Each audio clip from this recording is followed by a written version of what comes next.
I missed you guys so much. It has just been so long. I've been so busy. We're heading into my final year at uni. It's been a long time coming, but I'm so excited to finally be here. 4th year GBGA at Waterloo. I've had the lucky privilege to not really have to worry about anything else while I'm doing school, and I feel like that is such a luxury when you're young and you don't even realize until you're out of it. I have a lot of friends that graduated this year, and some of them are just like fully working, and to hear about their experience and what they're going through and kind of the stresses, it's a lot. It's very intimidating because it's like your first taste of adult life and no one really tells you how to navigate it, right? There's no criteria, no rubric like school kind of gives you, but at the same time there's so much freedom that it is a little bit daunting. Very thankful that it is once again online.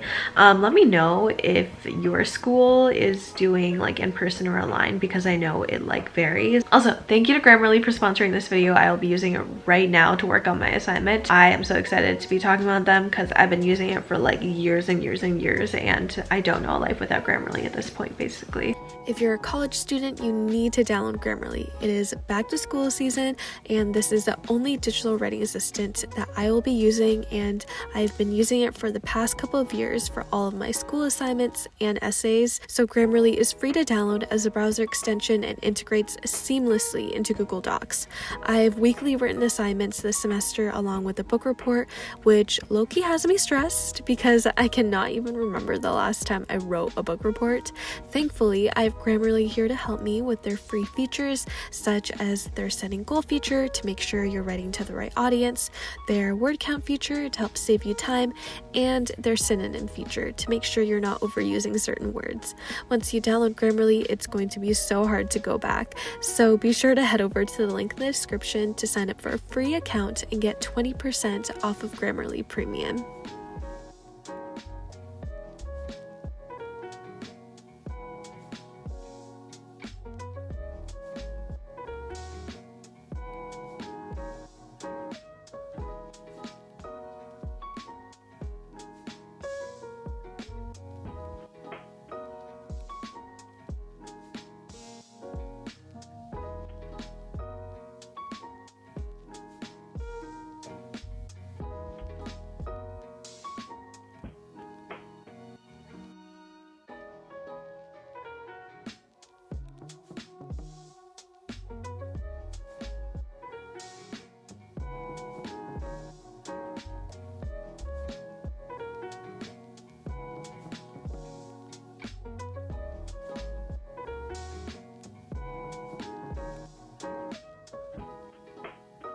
I also wanted to take this second as I take my quick 5-minute break before I watch my last lecture of the day, is to let you guys know that the reason why I am like insanely productive today is because I'm trying to play catch up for the past 3 days where I haven't been doing any work. And when I tell you, like, did not even open up my laptop, did not even check my Notion, my calendar, nothing. And that is because I've just been like going out, hanging out with my friends and just chilling, because I am trying to make up for the fact that I pretty much just had like no social life for the past couple of weeks. And everyone that I know is finally free, and we are free from the shackles of classes. I had some friends that were like taking the MCAT, and other friends that have just been working and just going on mini vacations. So it's so nice to be able to finally catch up with everyone, and I've been putting school on the back burner, and I really wanted to let you guys know because I don't want to give off this false sort of perception and image where you guys see me working all the time and you think it's just because I'm like this every day.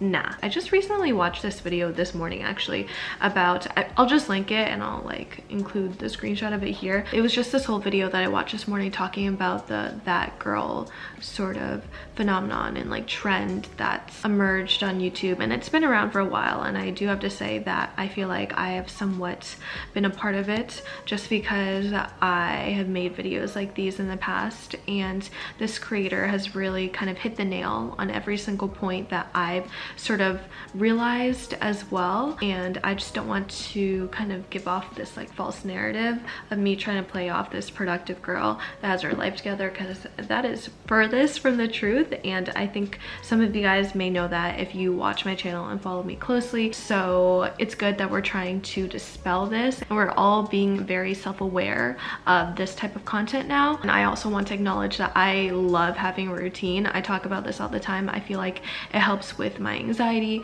and just the type of person I am. I crave stability and routine and just having things that I can rely on and what to expect, because I don't like being pushed into the unknown. So if there's one thing that I can control, I will take full advantage of it. And one of the things is definitely having that morning routine, because it makes me feel safe and secure. I've been talking for way too long, but I just really miss you guys, and I really miss vlogging, and I think I've been obviously slacking on it for way too long. So thank you guys so much for being so patient and for understanding. All right, so wanted to give you guys a little update on the books that I've been reading. It's honestly a miracle that I'm even reading at all, because I've been in the biggest book slump. I haven't picked up a good book in ages. These are the two books that I'm trying to read to get myself back into all of that, because fall is right around the corner, and I am so excited to just curl up in bed and read with my candle on while it's cold outside. So this is a book that I've been trying to read every morning, like 20 to 15 minutes. As you can see, I have a lot of it tabbed because it's a very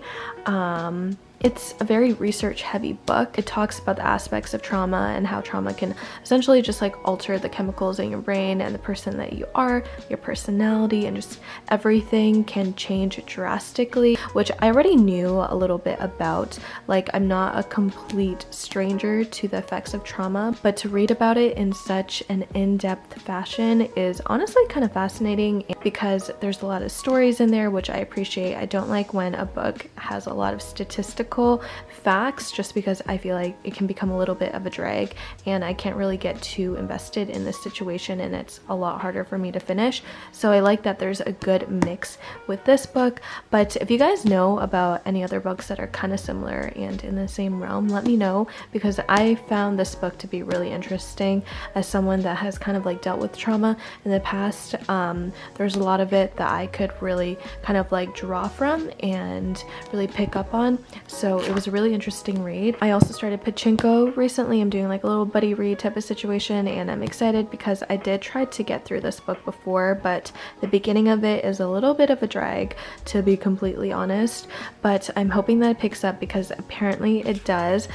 So not too far into it, but so far really liking it. And yeah, so these are the two books that I'm currently reading. Let me know what you guys are reading right now, because I need some new books to get me inspired and to get me out of this slump. Also, these are the bookmarks that I've been using recently, and I freaking love the color scheme so much. It is actually perfect for fall. If you guys are interested, I will have them linked down below. I'm obsessed. Like, look at that. Look, it's so cute.